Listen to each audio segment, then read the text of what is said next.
پردیر میں وہاں پہ 3 کارروائیاں ہوئی، گن شپ کا استعمال بھی ہوا. تو ہم یہ بات کرنا چاہ رہے ہیں کہ اگر یہ سب کچھ افراتفری کے عالم میں ہوگا تو اس سے دہشت گردی کا خاتمہ نہیں ہوگا. دہشت گردی کے لیے یعنی ایک تمام ملک کے عوام کو اعتماد میں لینے کے لیے اس لیے ہم پارلیمنٹ کی بات کر رہے ہیں. یعنی وہ پارلیمنٹ یعنی اندھی ہو، یعنی لولی لنگڑی ہو، کچھ بھی ہو، لیکن ہے تو ایک ذریعہ تو ہے. تو سینٹ کو بھی اعتماد میں لے، قومی اسمبلی کو بھی لے، صوبائی اسمبلی کو بھی لے، ساتھ میں سٹیک ہولڈرز کو بھی لے. ہم تو یہ بات کرنا چاہ رہے ہیں. اور پھر میں یہ نہیں کہہ رہا آپریشن ہو یا کچھ بھی ہو، سیدھی بات ہے کہ جس طریقے سے دہشت گردی کا خاتمہ ممکن ہے اس کے لیے حکمت عملی بنائی جائے اور اس حکمت عملی پہ عمل کیا جائے. جو حالات آپ بیان کر رہے ہیں اس میں تو امن پاسون کی اور بھی ضرورت پڑ جاتی ہے، ملتوی کی گئی. دوسری بات یہ کہ یہ جو ریاستی میڈیا کا وہ بھی لوگوں سامنے لگا ہوا ہے، تو یہ ایسا تاثر جا رہا ہے کہ کسی کے کہنے پر آپ لوگ یہ امن پاسون ملتوی کر رہے ہیں. یہ تو انہوں نے کس کے کہنے پہ اپنے بیانات بدل دیے اس کا بھی تو اندازہ کرو. تمہیں ایک زاویے سے نظر آ رہا ہے ہماری پریشر کی وجہ سے انہوں نے اپنے بیانات بدل دیے. تو ہمیں کیوں کریڈٹ نہیں دیتے کہ ان کے کریڈٹ دے رہے ہو؟ ہم خدا نہ کرے ہم کسی کے اشارے پہ کریں، ہم اپنے ہی پالیسی کی بنیاد پہ یہ بات کر رہے ہیں. جو مقصد ہمارا تھا مرکز نے بھی اپنی بیان بدل دی اور سیکیورٹی ایجنسیوں نے بھی بدل دی، تو یہی ہمارا مقصد تھا. تو اگر آج ہمارا مقصد پورا ہوا تو بلا سوچے سمجھے ہم ایسی بات کرنا نہیں چاہتے. ہم عقل و دانش کی بنیاد پہ صحیح قدم رکھنا چاہتے ہیں. آج بھی ہم یہ سٹینڈنگ پالیسی ہے کہ ہماری پارٹی یعنی یہ میں صوبائی صدر کی حیثیت سے جو آپ سے مخاطب ہوں تو میں اپنے پارٹی کو یہ بات کہہ رہا ہوں کہ آپ تیار رہیں، ہم تیار ہیں. اگر یہ اپنی اس بیانات سے جس طریقے سے وہ کہہ رہے ہیں آپ کا اعتماد ہے، ہمیں اعتماد نہیں ہے لیکن اعتماد کرنا پڑتا ہے کہ وہ اگر خود اپنے بیان کو بدل دیں تو لازمی طور پہ ہم اسی کے بنیاد پہ جو ہمارا مقصد پورا ہوا، اگر پھر سے وہ یہ دوبارہ یہی راستہ اختیار کرنا چاہتا ہے تو ہم اس سے زیادہ، یہ تو ملکنڈ پاسون ہے، ہم سارے پختونخوا میں پھر ایک امن مارچ کا ارادہ بھی رکھتے ہیں کہ ہم امن مارچ کریں اور ہم تمام لوگوں سے کہیں کہ ہمارے ساتھ آپ ہوشیار رہے کہ جو بھی اگر ایسا واقعہ ہو کہ وہ صرف اس بیلٹ میں یعنی افراتفری پیدا کرنا چاہے اور ہمارے اس سرزمین پہ خون بہے، ہم اس کی اجازت کبھی نہیں دے سکتے. دہشت گردی کے خاتمے کے لیے ہم نے قربانیاں دی، پھر بھی دیں گے، لیکن متفقہ ایجنڈے کے ساتھ. میاں صاحب 2022 میں آپ سے ایک سوال کیا تھا، آپ نے اس وقت کہا تھا کہ باجوہ صاحب نے کہا تھا کہ ہم جیت غیر جانبدار ہو چکے ہیں، اور آپ نے کہا تھا کہ میں نے قدرت کو تو نہیں دیکھا لیکن اس کی نشانیوں کی بنیاد پر ان کے جو آثار ہیں ان کو تسلیم کرتے ہیں. باجوہ صاحب نے پھر جو انتخابات کرائے، آج آپ اس انتخابات سے انکاری ہیں اور آپ کہتے ہیں کہ اسٹیبلٹی کی بجائے ڈی اسٹیبلائزیشن ہے. اب آپ کہتے ہیں کہ پہلے جو عبداللہ کی دوبارہ غیر جانبدار انتخابات کا انعقاد کیا گیا، یہ آپ کا پہلا بڑا سیاسی نقطہ چکی ہے، تھوڑا زیادہ بحث ہو گئی. تو سوال یہ ہے کہ آج حافظ صاحب کی زیر نگرانی جو اس وقت الیکشن کمیشنر پاکستان کام کر رہا ہے، کیا وہ غیر جانبدار انتخابات کا انعقاد کر سکتا ہے یا نہیں؟ یہ پہلا سوال ہے. اور 2-3 دن پہلے وفاقی وزیر خارجہ جو ہے انہوں نے ایٹیٹیوڈ کہا تھا کہ ہاں ہم نے افغانستان کے اندر کارروائیاں کی ہیں. آپ اس کارروائی کو کیسے دیکھیں؟ جہاں تک باجوہ صاحب کی بات ہے وہ تو اب یعنی قصہ پارینہ ہے، لیکن بات انہوں نے کی تھی ہاں، اور یہ تو سارے لوگ جانتے ہیں کہ انہوں نے کی تھی کہ ہم غیر جانبدار ہیں. اعلان بھی کیا تھا ایس پی آر نے خود. اب وہ کتنے جانبدار رہے وہ بھی آپ کو پتہ ہے.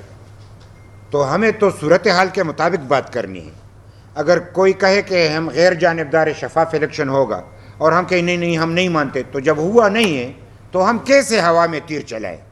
ہوا تو ان کی جو یعنی بات تھی وہ 100% غلط ثابت ہوئی. وہ جھوٹ بول رہے تھے. مداخلت اس سے زیادہ ہوئی. پینترا بدلا گیا، یعنی شکل بدل دی گئی اور طریقہ کار کو بدلا، حکمت عملی کو انہوں نے تبدیل کیا.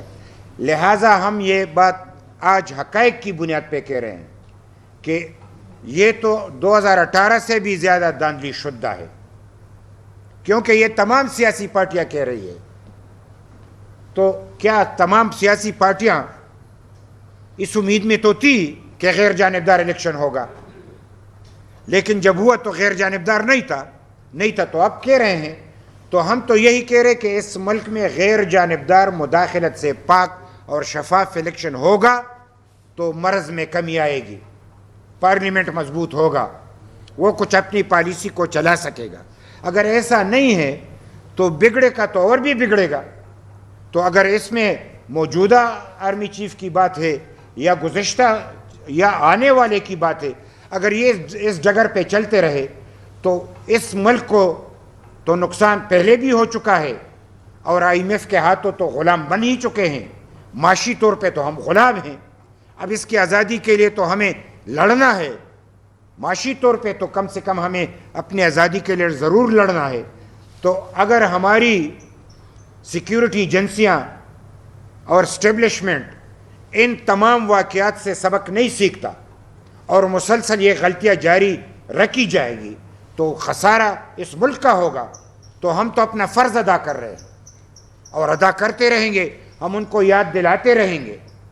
غلط کریں گے تو غلط کی نشاندہی کریں گے. اور آپ نے الیکشن کمیشن کی بات کی تو اس کے لیے تو میں توبہ استغفار کی بات کروں. الیکشن کمیشن تو اس کا تو پتہ ہی نہیں چلتا کہ اونٹ کس کروٹ بیٹھتی ہے. یعنی اب کہ اس کے تو یعنی تمام کیسز جو اب عدالت میں ہیں تو میں اس پہ مزید بات نہیں کرنا چاہتا، لیکن الیکشن کمیشن تو ناکام ہو چکا. ہم تو یہ پہلے کہ الیکشن کمیشن ناکام، اسٹیبلشمنٹ نے مداخلت کی، نتائج جو ہے وہ بنائے گئے اور اس نتائج کے ذریعے جو الیکشن سامنے آئے اس نے مزید بگاڑ پیدا کی، مشکلات میں اضافہ ہوا. اس کی نشاندہی کر رہے ہیں. اور آپ نے جو بات کی کہ انہوں نے اعتراف کیا کہ افغانستان میں ہم نے مداخلت کی، اس کے حوالے سے کارروائی کی. کارروائی بھی مداخلت تو دوسری قسم کے کارروائی میں چلا جاتا ہے، وہ تو ہمیشہ سے ہوتی ہے. وہ جو پاکستان نے کارروائی کی بات کی تو انہوں نے کہا کہ TTP نے وہاں کے ہم پہ حملہ کیا تو ہم نے اس کے خلاف کارروائی کی. وہ تو ایسا ہے کہ حقائق پہ اگر ایک بات مبنی ہو، کسی پہ گولی چلے گی تو گولی کا جواب تو گولی سے دیا جائے گا. افغانستان خود کہہ رہے کہ وہ میرے کنٹرول میں نہیں ہے، بارڈر پہ جو کنٹرول ہے، لیکن ہم کوشش کر رہے ہیں کہ ان کو کنٹرول کریں. تو یہ بات تو ایک حقیقت ہے کہ بارڈر پہ کشیدگی ہے. ایسا نہیں ہے کہ بارڈر پہ کشیدگی نہیں ہے، لیکن ہم یہ سمجھتے ہیں کہ پالیسی تبدیل کرنے کے بعد یہ سب کچھ ہو سکتا ہے. پاکستان کیا افغانستان کے اندر مداخلت یا اس طرح کی کارروائی کر سکتے بارڈر کے اندر؟ نہیں، میں تو یہ کہہ رہا ہوں کہ وہ اگر وہاں سے مداخلت کی جائے تو اس کی جواب میں بات ہو رہی ہے. مداخلت تو کسی طور نہیں ہونی چاہیے. افغانستان خود مختار ملک ہے، ہمیں تسلیم کرنا ہوگا کہ یہ آزاد اور خود مختار ملک ہے. وہ جانے، ان کا کام جانے، وہ اچھے ہیں کہ برے ہیں، کسی کو اچھے لگے برے لگے. اور پاکستان آزاد خود مختار ملک ہے. افغانستان کو اچھا لگے برا لگے، پاکستان کو خود مختار ملک ان کو تسلیم کرنا ہوگا اور پاکستان کو افغانستان کو خود مختار ملک تسلیم کرنا ہوگا، تب بات بنے گی. یہ جو چپکرش جاری ہے اور بارڈر پہ ہے اور یہ خود کہہ رہے یہ TTP والے ہیں، تو مطلب یہ ہے کہ یہ پاکستان کے ہیں نا، تو پاکستان سے وہاں گئے. تو یہ سوال تو ہے کہ جنرل فیض نے جو 40,000 لائے وہ تو انہی کے بندے تھے نا. تو یہ تو کل کی بات ہے نا. تو حساب کتاب برابر کرنا ہوگا. لیکن نہ پاکستان کو یہ اجازت ہے کہ وہ مداخلت کرے، نہ افغانستان کو یہ اجازت ہے کہ وہ مداخلت کرے.